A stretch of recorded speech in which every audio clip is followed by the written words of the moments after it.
அதை வந்து க்ரஷ் பண்ணுற டைமை அதை எடுத்து இப்போ ட்ரக்குன்னு சொல்லிட்டு தப்பான ஒரு வீடியோவை வந்து வைரல் பண்ணிட்டு இருக்காங்க. அதை வந்து க்ரஷ் பண்ணுற டைமை அதை எடுத்து இப்போ ட்ரக்குன்னு சொல்லிட்டு தப்பான ஒரு வீடியோவை வந்து வைரல் பண்ணிட்டு இருக்காங்க. இப்போ நீங்கள் பார்த்துட்ருக்கிற இந்த வீடியோ தான் இது ட்ரக் இல்லை, இது குழந்தைக்கு ஜுரத்துக்கு கொடுக்குற டேப்லெட்டை நசுக்கி அதை தண்ணியில் கலந்து கொடுக்கறதுக்காக ரெடி பண்ணிகிட்ருக்கேன் அப்படின்னு அவர் எக்ஸ்ப்ளனேஷன் கொடுக்குற வீடியோ.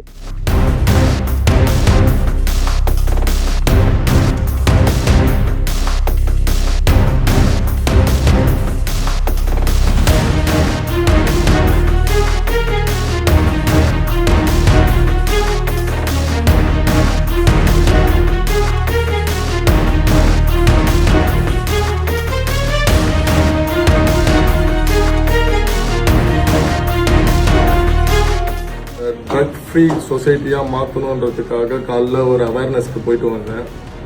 அது போயிட்டு வந்ததுக்கப்புறம் ஒரு தப்பான ஒரு ரூமர் வந்து கிளப்பிட்டு இருக்காங்க. என்னன்னா, நாங்கள் ஐபிஎல் மேட்ச்சுக்கு ஒரு 2 years பிஃபோர் சம்திங் போயிருந்தோம். பாப்பா பிறந்து கொஞ்ச நாள் கழிச்சு, அது ஒரு 2 years பிஃபோர் இருக்கும், டேட் கூட தெரியல. அந்த டைமில் ஃபேமிலியோட எல்லாரும் ஃபேமிலி ஃப்ரெண்ட்ஸ் எல்லாருமே போயிருந்தோம். அந்த டைமில் வந்து என்னன்னா, ஒய்ஃப் வந்து இந்த மாதிரி ஒரு பாப்பா வந்து டேப்லெட் முழுங்க மாட்டா, அதை துப்பிடுறா அப்படின்றதுக்காக ஒரு டேப்லெட்டை வந்து அதை க்ரஷ் பண்ணி அதை இதுக்கு தண்ணியில் கலந்து அதை பாப்பாவுக்கு கொடுக்கணுன்றதுக்காக ஒரு டேப்லெட்டை க்ரஷ் பண்ணி அதை கொடுக்குறோம். ஐபிஎல் மேட்ச் ஸ்டேடியம்ல அவ்வளோ கூட்டம், அவ்வளோ கும்பல், அவ்வளோ போலீஸ் ப்ரொடெக்ஷன், அவ்வளோ பேர் என் பேக்கில் ஃப்ரண்ட்ல எல்லாருமே இருக்கிறாங்க.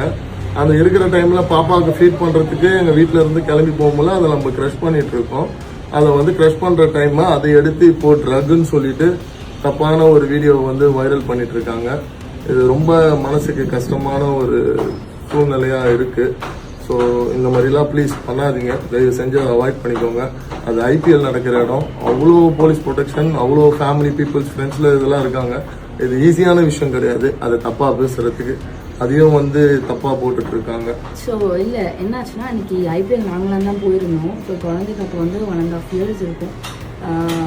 அப்போது நான் அவளுக்கு ஃபீட் பண்ணிகிட்டு இருந்தேன். ஸோ அன்றைக்கி வந்து என்னாச்சுன்னா, அவளுக்கு கொஞ்சம் முடியல.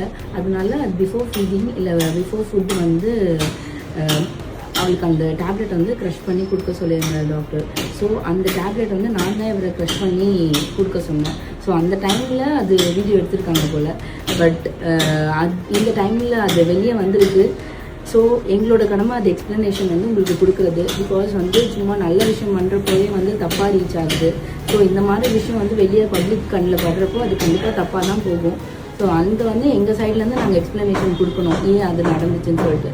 இது ட்ரக்கா இல்லை மாத்திரையை தான் நிஜமாகவே நசுக்கி கொடுக்குறாரா, அதை பொறுத்திருந்து தான் பார்க்கணும். விசாரணைக்கு அப்புறம் தான் அது தெரிய வரும். இது மாத்திரையாக இருக்குமா இல்லை ட்ரக்காக இருக்குமா? உங்களோட கருத்துக்களை நியாயமாக சொல்லுங்கள். டிவிக்கே தரப்பினராக இருந்தால் அவங்களுக்கு சப்போர்ட் பண்ணவும் வேண்டாம், டிவிக்கு எதிர்ப்பாளராக இருந்தால் அவங்களுக்கு எதிர்ப்பாக சொல்லவும் வேண்டாம். நியாயமான கருத்துக்களை பதிவிடுங்க, உண்மையை மக்கள் தெரிஞ்சுக்கிட்டோம்.